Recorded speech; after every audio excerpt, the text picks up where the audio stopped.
I lost my husband in a car accident weeks ago, and now my best friend is trying to set me up with her creepy friend who thinks he can replace him and even help raise my baby. I, 23F, lost my husband, 25M, weeks ago to a car accident. He was the love of my life, and I'm still not used to waking up without him every day. We had big plans for our future, and it all came crashing down in a heartbeat. We met on his uncle's farm. He was a farmhand, and it was love at first sight for me. I'm also 4 months pregnant, but I haven't told anyone.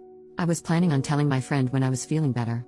My best friend Lee, 24F, has been my shoulder to cry on during this time. She helped me with his funeral and anything else I needed since I'm no contact with my bio family, story for another time.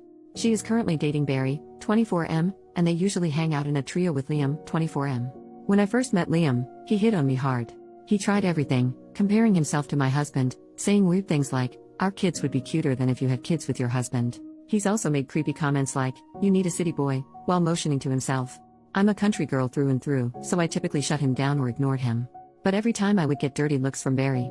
Skip to Sunday night. I got a message from Lee begging me to come to dinner with her because she wanted to treat me since I'd been through a lot in the last couple of weeks. Feeling not so awful about myself, I decided to go. When I arrived, she wasn't there, so I texted her asking how long she'd be. She told me 5 minutes. She said she was just running late and around the corner. So I sat down and ordered a drink. 5 minutes passed, and she still wasn't there. I gave her the benefit of the doubt and waited another 5. When I was about to call her, Liam came rushing over and apologized for being late.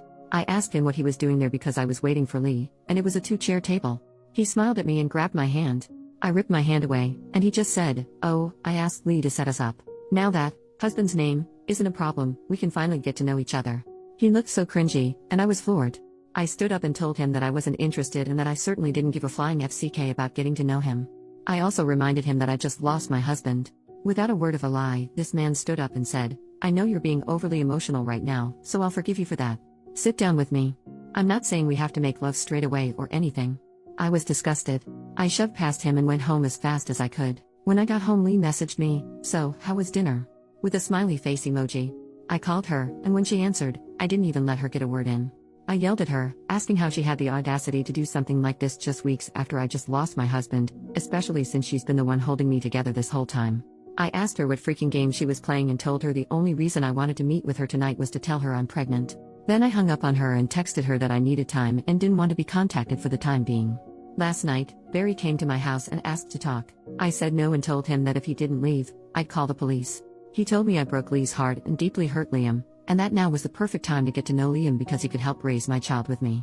I opened my door, which Barry took as a sign that I wanted to talk. Instead, I hit him with my shoe and chased him to his car, screaming. I'm actually embarrassed I did that. All day today, I've been flooded with messages from friends and the trio themselves, shaming me for pushing away the people who care about me the most. They claim they don't even recognize the person I've become. The only thing that hurts me most is that my husband would know what to do. He would tell me how to fix it. And now, I have no one to talk to. I just feel so defeated. I have a therapy appointment tomorrow, but I'm thinking of calling my husband's mom, even though we've barely spoken since the funeral. Any advice is appreciated. Update, next day. Hello all, and thank you. I just wanted to start off by saying that I called my mother-in-law Louise after making the post. I thought I needed to tell her about the baby because, just like some of you said, she is overjoyed about the news. She didn't answer my call but instead drove straight over to my house. I honestly didn't know what to say to her, but we just hugged and cried all night. I didn't have the best delivery when telling her I was pregnant, probably due to all the crying, but she just lit up and was so happy. It's the first time I've seen her this happy in all the time I've known her, so at least I have some support.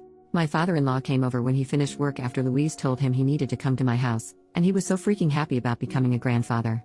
Louise offered to have the baby and me move in, and I agreed. She said that I can sleep in my husband's old room, which was a little bittersweet. When I told her what was going on with Lee, Liam, and Barry, she was furious and told me not to worry about it because she and my father-in-law have my back. After a lot more crying, my father-in-law told me that my husband would be so happy to have this baby grow up on the farm like he did.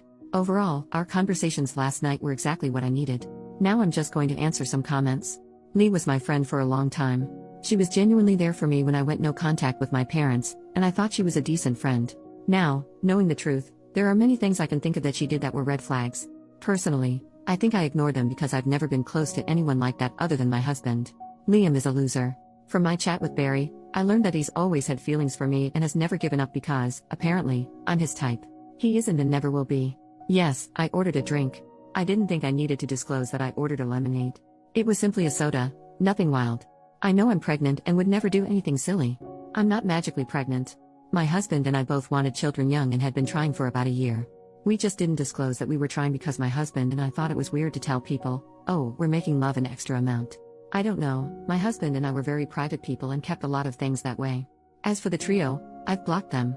None of my family are reaching out because they simply don't know me anymore. The only friends reaching out are mutuals of Lee, Barry, or one of Liam's other friends. I was confused about whether I was a jerk because I left Liam standing there and yelled at Lee. I was so upset that I was confused about the entire thing. Thank you all, and I will update you on what happens because I know Liam will not give up until he's in jail. I seriously hope it doesn't come to that, but the fact that he drove past my house twice is unsettling. I'm hoping that moving to my husband's parents' farm will put my baby and me on a better path. New update, same post. Firstly, some good news. I found out that I'm having a little girl. I'm actually feeling a little bit better today and thought I'd update. I moved in with my in-laws the next morning after they came over. We went to the police, and unfortunately, there's nothing they can do unless Liam trespasses or comes into physical contact with me, pretty much until he gets worse.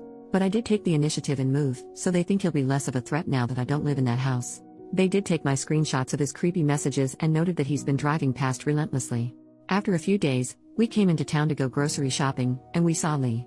She went to come over, but my mother-in-law stared at her and yelled, "No." Lee looked a bit awkward because my mother-in-law was yelling, "Yes, I'm talking to you, Lee. Go bother someone else with your bull crap." Lee ended up walking away, which we thought was good.